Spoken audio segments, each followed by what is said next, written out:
Vesmír je jedno z miest, kde by sa chcelo dostať veľa ľudí, a preto si v dnešnom videu pozrieme 3 objekty, ktoré sa nachádzajú vo vesmíre. Prvé miesto – čierna diera.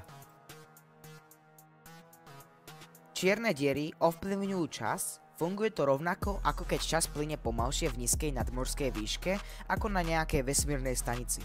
V blízkosti čiernych dier čas plynie veľmi pomaly a všetko to má na svedomí gravitácia. Toto je prvá fotografia čiernej diery. Prvú fotografiu čiernej diery urobili vedci z projektu Event Horizon Telescope. Zachytili ju v centre galaxie M87, čo je supermasívna čierna diera, ktorá je obrovská a váži viac ako naša galaxia. Podľa stránky Týždeň sa prvý záber zverejnil v roku 2019. Dodnes najmasívnejšou čiernou dierou, aká bola objavená, je ultramasívna čierna diera TON 618. Objavili ju vedci už v roku 1957. Vedci predpokladajú, že táto ultramasívna čierna diera môže mať hmotnosť 66 miliard našich slnk. Odhaduje sa, že v priemere by mohol mať horizont udalosti čiernej diery TON 618 okolo 198 miliard kilometrov. Ak by sa táto čierna diera nachádzala na mieste slnka, s ľahkosťou by prekryla celú našu sústavu. Čierne diery nemusia len ničiť.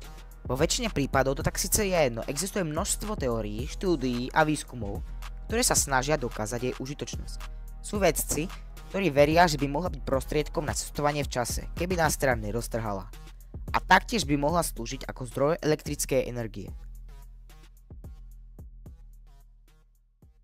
Čierna diera sa môže vypariť. Hoci sa hovorí, že čiernej diere nič neunikne. Jedna vec predsa len áno. Radiácia. Podľa niektorých vedcov čierne diery, ktoré vylučujú radiáciu, zároveň strácajú hmotu. Tento proces môže vo výsledku dieru aj zabiť. Najbližšia čierna diera je od nás vzdialená 1600 svetelných rokov, môže si teraz spokojne vydýchnuť. Aj napriek tomu, že naša galaxia čiernymi dierami len tak srší, tá, ktorá nás najpravdepodobnejšie zničí, je ďaleko za hranicami našej slnečnej sústavy. Táto diera ťa môže zabiť naozaj nechutným spôsobom. Samozrejme väčšina ľudí predpokladá, že čierna diera a ľudský život nie sú práve dobrí kamaráti. No držia sa predstavy, že ich diera jednoducho pohltí a bum, koniec. Lenže tak by to nebolo. Ktorákoľvek časť tvojho tela, ktorá by sa k čiernej diere priblížila najskôr, by začala byť priťahovaná silnou gravitáciou. Tá by ťa začala ťahať a ťahla by až do momentu, kým by si sa roztrhol.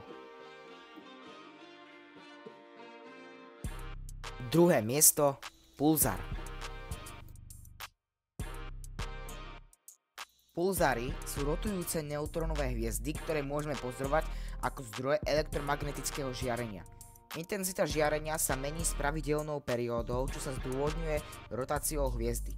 Neutrónová hviezda sa totiž točí tak rýchlo, že odstredivá sila tvaruje žiarenie, ktoré hviezda emituje do kuželov pri rovníku, ktoré pravidelne ako maják zasahujú určitú časť vesmíru. Z toho dôvodu nemôžeme vidieť všetky existujúce pulzary, aj keby boli pomerne blízko, ale len tie, ktorých kužele nás pri otáčaní zasahujú.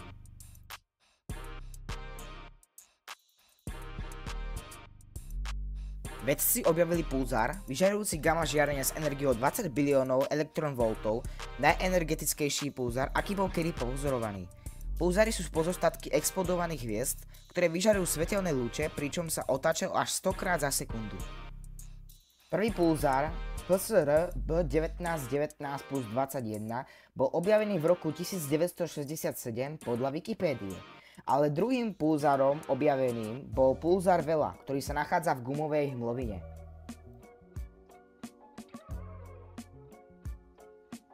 Niektoré pulzary, ako pulzár Vela, zažívajú periodické zmeny v rotácii, vrátane zrýchlení a spomaľovania, ktoré sú vysvetlené zmršťovaním alebo otrasmi v ich štruktúre.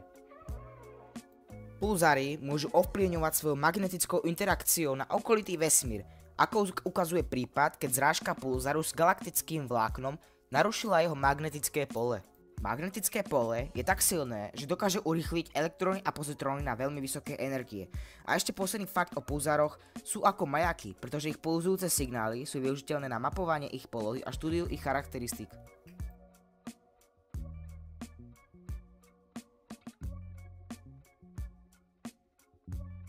Tretie miesto: hviezdy. Hviezdy sú obrovské gule horúceho plynu, prevažne vodíka a helia, ktoré svietia vlastrým svetlom. Nie sú to len bodky na oblohe, sú to gigantické jadrové reaktory v srdci vesmíru. A najbližšia hviezda k Zemi je Slnko. Hviezdy sa rodia v obrovských oblakoch plynu a prachu, nazývaných hmloviny. Tieto oblaky sú tak masívne, že gravitačná sila začne sťahovať hmotu do jedného bodu, ten sa zahre, stláča a po miliónoch rokov zapálí proces jadrovej fúzie. Vodík sa premieňa na hélium a začne sa vyžarovať energia. Vznikla nová hviezda.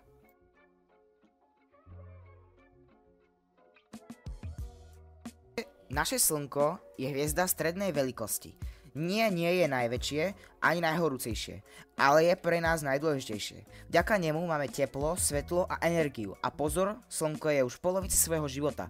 Má asi 4,6 miliardy rokov a o ďalších 5 miliard sa zmení na červeného obra. Hviezdy nie sú len samé. Tvoria galaxie. Naša galaxia Mliečna dráha obsahuje odhadom 100 až 400 miliard hviezd. A to je len jedna galaxia z biliónov vo vesmíre. Niektoré hviezdy žijú vo dvojiciach alebo hviezdnych klástroch. Celé partie hviezd, ktoré spolu bývajú od narodenia. Hviezdy majú rôznu farbu. Nie sú len žlté. Modré sú tie najhorúcejšie s teplotou až 40 000 stupňov, biele a žlté ako Slnko s teplotou okolo 5500 stupňov až 10 000 stupňov, oranžové a červené chladnejšie, ale často obrovské ako červený obry. Veľkosť záleží, a to poriadne. Niektoré hviezdy sú menšie než Zem, iné väčšie než celá slnečná sústava. Napríklad hviezda Uj-Scuti je taká veľká, že keby sme ju dali namiesto Slnka, pohltia by aj orbitu Saturna.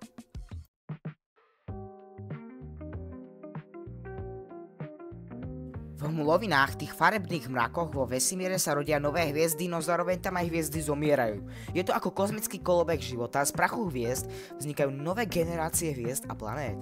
A aj my sme doslova vyrobení z hviezd. Každý atóm v tvojom tele, uhlík, kyslík, železo, bol kedysi v jadre hviezdy, ktorá explodovala. Takže keď niekto povie, že si hviezda, no má pravdu. Doslova. Keď sa pozrieš na nočnú oblohu, najjasnejšia hviezda je Sirius. Známa ako psia hviezda, nachádza sa len 8,6 svetelných rokov od nás, čo je vlastne sused. Keď vezmeme do úvahy, že vesmír je obrovský, svieti tak silno, že si ľudia všímali už v starovekom Egypte. A je to najjasnejšia hviezda po Slnku. Video vyrobil Daniel Kiš, dubbing a strihanie, a Jana Kišová so špeciálnou pomocou. Ďakujeme za pozeranie tohto videa.